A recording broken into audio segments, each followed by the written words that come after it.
നമ്മുടെ സച്ചിക്കാണെങ്കിൽ രേവതി പിണങ്ങിയിരിക്കുന്നതും രേവതിയുടെ കണ്ണീരൊന്നും കണ്ടിട്ട് സഹിക്കാൻ കഴിയുന്നതിൽ അപ്പുറം ആയിരിക്കുന്നു കേട്ടോ. എന്നാൽ ശരത്തിനാണെങ്കിൽ ഈ താൻ തെറ്റ് ചെയ്തതിൽ ഒരു തെല്ലും കുറ്റബോധവുമില്ല. അങ്ങനെ സച്ചിനെ ആണെങ്കിൽ രേവതി കുറ്റപ്പെടുത്തിക്കൊണ്ടേയിരിക്കുകയും ശരത്തിനെ ന്യായീകരിക്കുകയും ചെയ്യുമ്പോൾ ചേച്ചിയുടെ ജീവിതം എന്ന് പോലും ഓർക്കാതെ ശരത്ത് ഇത്രയൊക്കെ കാട്ടിക്കൂട്ടിയതും പോരാഞ്ഞിട്ട് അവനൊരു തുള്ളി കുറ്റബോധമോ ഇല്ലാത്തത് കണ്ടിട്ട് നമ്മുടെ സച്ചി വിചാരിക്കുന്നുണ്ട് അവന് വേണ്ടിയിട്ട് ഞാനെന്തിനാണ് എൻ്റെ ജീവിതവും സന്തോഷവും ഒക്കെ പാഴാക്കുന്നതെന്ന് കരുതിയിട്ട് രേവതിയോട് സത്യങ്ങളെല്ലാം തുറന്നു പറയുന്നുണ്ട് കേട്ടോ. എന്നാൽ രേവതി ഇത് ആദ്യമൊന്നും വിശ്വസിക്കാൻ കൂട്ടാക്കുന്നില്ലെങ്കിലും നമ്മുടെ സച്ചി തന്നെ വീഡിയോ തന്നെ കാണിച്ചു കൊടുക്കുകയാണ്. അത് നമുക്ക് എങ്ങനെയാണെന്ന് അറിയാനായിട്ട് എപ്പിസോഡ് ഫുള്ളായിട്ട് വാച്ച് ചെയ്യാം കേട്ടോ. അപ്പോൾ ആദ്യം തന്നെ കാണിക്കുന്നത് മഹേഷ് ആണെങ്കിൽ സച്ചിയുടെ അടുത്തേക്ക് വരുന്നുണ്ട് കേട്ടോ. മഹേഷ് എന്നിട്ട് സച്ചിയോട് ചോദിക്കുന്നുണ്ട്, എടാ ഞാൻ കുറേ നേരമായി നിന്നെ ഫോൺ വിളിക്കുന്നത്, നീ എന്താ ഫോൺ എടുക്കാത്തതെന്ന് ഇങ്ങനെ ചോദിക്കുന്നുണ്ട് കേട്ടോ. എടാ എനിക്കൊരു 1,00,000 രൂപ ഒപ്പിക്കാനുള്ള വഴി കിട്ടിയിട്ടുണ്ട്, ബാക്കി ഇവരും കൂടി ശരിയാക്കി തരാമെന്നാ പറഞ്ഞത്. അപ്പോൾ കൂട്ടുകാരൊക്കെ കൂടെ നിന്ന് പറയുന്നുണ്ട്, അതേ സച്ചി ആ കാർ എന്ന് പറയുന്നത് നിന്റെ സ്വപ്നമായിരുന്നില്ലേ, ആ കാർ നീ ഞങ്ങൾക്ക് വേണ്ടി വിൽക്കാൻ തയ്യാറായി, അപ്പോൾ പിന്നെ ഞങ്ങൾ നിനക്ക് വേണ്ടിയിട്ട് ഇതെങ്കിലും ചെയ്യണ്ടേ, ചെയ്തില്ലെങ്കിൽ പിന്നെ ഞങ്ങൾ കൂട്ടുകാരാന്നും പറഞ്ഞ് എന്തിനാ ഇവിടെ നടക്കുന്നത്, കാശ് വാങ്ങി കടം ഉണ്ടാക്കുന്നതൊക്കെ ഇതിപ്പോൾ ഇങ്ങനെ തീർന്നു, ഞാൻ ഇനി വേറെ എന്തെങ്കിലും ജോലി നോക്കിക്കൊള്ളാന്ന് ഇങ്ങനെ സച്ചി പറയുന്നുണ്ട് കേട്ടോ. ഇനി നിങ്ങൾ ഇതിൻ്റെ പേരെ വിഷമിച്ച് വലയണ്ട എന്ന് പറയാണ്. ഇത് കേട്ടപ്പോൾ മഹേഷ് പറയുന്നുണ്ട്, സച്ചി അങ്ങനെ പറഞ്ഞാൽ പറ്റില്ല, നിനക്കും ഞങ്ങളെപ്പോലെ തന്നെ ഒരുപാട് ബുദ്ധിമുട്ടുകൾ ഉള്ളതല്ലേ, അത് കണ്ടില്ലെന്ന് വയ്ക്കാൻ ഞങ്ങളെ കൊണ്ട് പറ്റില്ല എന്നിങ്ങനെ പറയുമ്പോഴേക്കും, അതേ സച്ചി നീ ഞങ്ങൾ പറയുന്നത് കേക്ക്, നീ ആ പൈസ കൊടുത്തിട്ട് തിരികെ ആ കാറ് തന്നെ മേടിക്കടാ, ഞങ്ങളൊക്കെ നിൻ്റെയോട് കൂടെ ഉണ്ട്, വെറുതെ അവിടെ ഇവിടെയൊക്കെ കടം വാങ്ങിച്ച് കൂട്ടണ്ട. അപ്പോൾ സച്ചി പറയുന്നുണ്ട്, സാരമില്ല, എനിക്ക് വേണ്ടി നിങ്ങൾ എന്തിനാ ഇങ്ങനെ ബുദ്ധിമുട്ടുന്നത്, പിന്നെ എങ്ങനെയാ സച്ചി നീ ഞങ്ങൾക്ക് വേണ്ടി നിന്റെ കാറ് വരെ വിറ്റില്ലേ, വേറെ എങ്ങനെയായിരുന്നു എങ്ങനെയെങ്കിലും നീ ഞങ്ങൾക്ക് വേണ്ടി പണം ഒപ്പിച്ചെന്നെങ്കിൽ ഞങ്ങൾ പതിയാതെ തന്നു തീർത്തേനെ, പക്ഷെ ഇപ്പോൾ ഇത് നിന്റെ ജീവിതമാർഗമല്ലേടാ, അതും കൂടി ഞങ്ങൾക്ക് വേണ്ടി വിറ്റിട്ട് നീ ഇനി എന്ത് ചെയ്യാനാന്നൊക്കെ ഇങ്ങനെ മഹേഷ് ചോദിക്കുകയാണ് കേട്ടോ.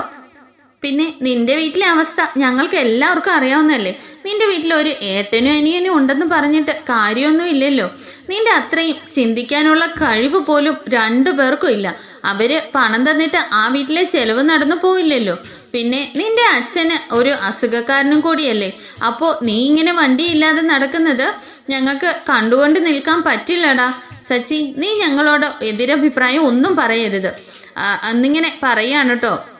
അങ്ങനെ ഫ്രണ്ട്സ് എല്ലാവരും കൂടി സച്ചി ഒരുപാട് നിർബന്ധിച്ച് സച്ചി ആ കാറ് തിരികെ വാങ്ങിക്കാനായിട്ട് സച്ചി ഇങ്ങനെ ഒരുങ്ങുന്നുണ്ട് കേട്ടോ. അങ്ങനെ ആ സമയത്ത് മഹേഷ് പറയുന്നുണ്ട്, എടാ എനിക്കിപ്പോൾ ഒരു ട്രിപ്പ് കിട്ടിയിട്ടുണ്ട്, ഞാനിപ്പോൾ 2-3 ട്രിപ്പ് പോയി ക്ഷീണിച്ചിരിക്കുക, ഒരു കാര്യം ചെയ്, തൽക്കാലം നീ എൻ്റെ കാർ എടുത്തുകൊണ്ട് ആ ട്രിപ്പ് പോയി എന്നിങ്ങനെ പറയുമ്പോഴേക്കും, അതെന്തിനാടാ, നിനക്ക് കാശ് കിട്ടുന്ന കാര്യമല്ലേ, നീ തന്നെ പൊക്കോ എന്നിങ്ങനെ സച്ചി പറയുകയാണ് കേട്ടോ.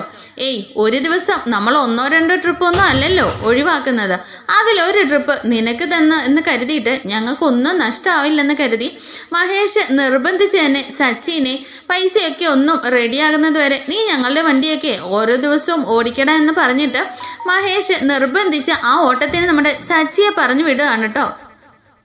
എന്നാൽ ആ സമയത്താണ് രേവതി അങ്ങോട്ടേക്ക് വരുന്നത്. ഇവിടെ നിൽപ്പുണ്ടായിരുന്നല്ലേ, എന്നാൽ സച്ചി മറുത്തൊന്നും സംസാരിക്കുന്നേ ഇല്ല. അപ്പോഴേക്കും വീണ്ടും രേവതി പറയുന്നുണ്ട്, ഞാനേ ഒരു വട്ടം കൂടി ചോദിക്കാം, നിങ്ങൾ എൻ്റെ വീട്ടിലോട്ട് വരുന്നുണ്ടോ, എന്താ നിങ്ങളൊന്നും മിണ്ടാത്തത് എന്നിങ്ങനെ ചോദിക്കുകയാണ് കേട്ടോ. മഹേഷ് ഏട്ടാ, ഇങ്ങനെ നിങ്ങളോട് ഇത്രയും സമയം സംസാരിച്ചുകൊണ്ടിരിക്കുകയല്ലായിരുന്നോ, അപ്പോൾ പിന്നെ എന്താ എന്നോട് മിണ്ടിയാൽ എന്നിങ്ങനെ പറയാണ് കേട്ടോ. എന്ന് മഹേഷ് ആ സമയം പറയുന്നുണ്ട്, എടാ സച്ചി നീ രേവതിയോട് കൂടെ വീട്ടിലേക്ക് ചെല്ലുന്നിങ്ങനെ പറയാണ് കേട്ടോ.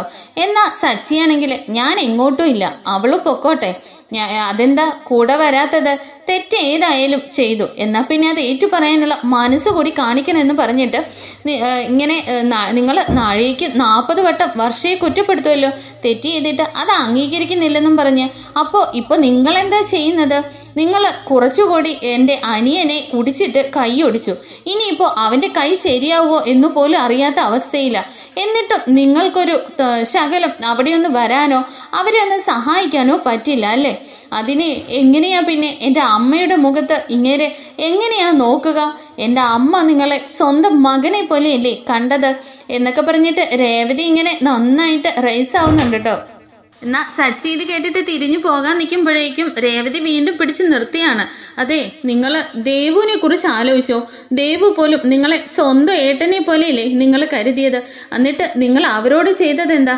ഇതൊന്ന് കേട്ടിട്ട് സച്ചി വീണ്ടും ഒന്നും മിണ്ടാതെ നിൽക്കുകയാണ് കേട്ടോ. അപ്പോൾ മഹേഷ് പറയുന്നുണ്ട്, രേവതി ഒന്ന് നിർത്തുന്നുണ്ടോ? ഇത് കേട്ടിട്ട് രേവതി മഹേഷിനെ ദേഷ്യപ്പെട്ട് നോക്കുന്നുണ്ട്. അപ്പോൾ മഹേഷ് പറയുന്നുണ്ട്, ദേഷ്യപ്പെട്ട് നോക്കുകയൊന്നും വേണ്ട. സച്ചിയെ തെറ്റൊന്നും പറയാൻ സച്ചി ഒന്നും തെറ്റൊന്നും ചെയ്തിട്ടുമില്ല. നീ എന്തിനാ പെങ്ങളെ അവനെ ഇങ്ങനെ കുറ്റപ്പെടുത്തുന്നത്? അവൻ തെറ്റ് ചെയ്തിട്ടുണ്ടെങ്കിൽ നീ അവനെ ശകാരിക്കേണ്ട ആവശ്യമുള്ളൂ. നിന്റെ അനിയൻ എന്താ ചെയ്തതെന്നറിയോ? അപ്പോൾ സച്ചി പറയുന്നുണ്ട്, എടാ മഹേഷേ, നീ ഇപ്പോൾ ആവശ്യമില്ലാത്ത കാര്യങ്ങളൊന്നും സംസാരിക്കേണ്ടെന്നിങ്ങനെ പറയുകയാണ് കേട്ടോ. അപ്പോഴേക്കും മഹേഷ് പറയുന്നുണ്ട്, പിന്നെ എന്താണ് ചെയ്യുന്നത്? നിന്നെ ഇങ്ങനെ കുറ്റപ്പെടുത്തിക്കൊണ്ടിരിക്കുന്നത് കൈയും കെട്ടി നോക്കി നിൽക്കാനൊന്നും ഞങ്ങളെ കൊണ്ട് കഴിയില്ല എന്നിങ്ങനെ പറയാണ് കേട്ടോ. ഇങ്ങനെ വീണ്ടും രേവതി പറയുന്നുണ്ട്, അതെ, നിങ്ങൾക്ക് ഇദ്ദേഹം നിങ്ങളെ സഹായിച്ചതല്ലേ? അങ്ങനെ സഹായിച്ച കൂട്ടത്തിലെ എൻ്റെ അനിയൻ്റെ കൈയും കൂടി തല്ലി ഒടിച്ചു. എന്നാലും മഹേഷേട്ടാ, നിങ്ങളൊന്നും ഇങ്ങനെയാണെന്ന് ഞാൻ കരുതിയതേയില്ല. രേവതി, ഞാൻ പറഞ്ഞല്ലോ, സത്യം അറിയാതെയാണ് നീ സംസാരിക്കുന്നത് എന്നിങ്ങനെ പറയുമ്പോഴേക്കും വീണ്ടും സച്ചി പറയുന്നുണ്ട്, മഹേഷേ, നീ മിണ്ടാതിരിക്കുക. രേവതി, നീ പോയിക്കോ, ഞാനിപ്പോൾ ആരുടെയും കൂടെ വരില്ല എന്നിങ്ങനെ പറയാണ് കേട്ടോ. ശരി, നിങ്ങൾ എല്ലാവരും കൂടി ഇപ്പോൾ ഒറ്റ ഗ്യാങ് ആണല്ലോ, അതുകൊണ്ട് ഇപ്പം നിങ്ങളോട് സംസാരിച്ചിട്ട് കാര്യമില്ല. ഞാൻ പോവാ. നിങ്ങൾ ചെന്നില്ലെങ്കിലും നിങ്ങളുടെ ഭാര്യയായി ഞാൻ അങ്ങോട്ട് ചെന്നില്ലെങ്കിൽ പിന്നെ എന്തിനാ ഞാൻ പിന്നെ ജീവിച്ചിരിക്കുന്നത് എന്ന് പറഞ്ഞിട്ട് രേവതി അവിടെ നിന്ന് ദേഷ്യപ്പെട്ടു പോകുന്നുണ്ട് കേട്ടോ. ഈ സമയം മഹേഷ് പറയുന്നുണ്ട്, സച്ചി, നീ എന്തിനാടാ സത്യം മറച്ചു വെക്കുന്നത്? അത് അവളോട് തുറന്നു പറഞ്ഞൂടെ? അവൾ കണ്ടില്ലേ, അവൾ അവളുടെ അനിയനെ തലയിലെടുത്ത് വെച്ചിരിക്കുക. എന്നിട്ട് നിന്നെ ഒരുപാട് കുറ്റപ്പെടുത്തുന്നു. അവൻ തെറ്റ് ചെയ്തിട്ടുണ്ടെങ്കിൽ അത് വെളിച്ചത്ത് കൊണ്ടുവരിക തന്നെ ചെയ്യണം. അല്ലാതെ അവനെ സപ്പോർട്ട് ചെയ്യുന്നത് എന്തിനാണ്? ഏറ്റവും കൂടുതൽ തെറ്റ് ചെയ്തത് ഇത് കൂടുതൽ അവനെ തെറ്റിലേക്ക് നയിക്കത്തേ ഉള്ളൂ. എന്താ ഞാൻ പറഞ്ഞത് ശരിയല്ലേ? നീ ഇപ്പോൾ ഇത് മൂടി വെച്ച് കഴിഞ്ഞാൽ രേവതി നിന്നെ വീണ്ടും വീണ്ടും തെറ്റിദ്ധരിച്ചു കൊണ്ടേയിരിക്കും. അതുമാത്രമല്ല, തെറ്റ് ചെയ്യുന്നവനെ രേവതി ഒരുപാട് സ്നേഹിക്കുകയും ചെയ്യും. അത് പാടില്ല സച്ചി. രേവതിയും വീട്ടുകാരും സത്യം അറിഞ്ഞു കഴിഞ്ഞാൽ നിനക്ക് അവനെ ഉപദേശിക്കാനുള്ള അർഹതയെങ്കിലും ഉണ്ടാവും.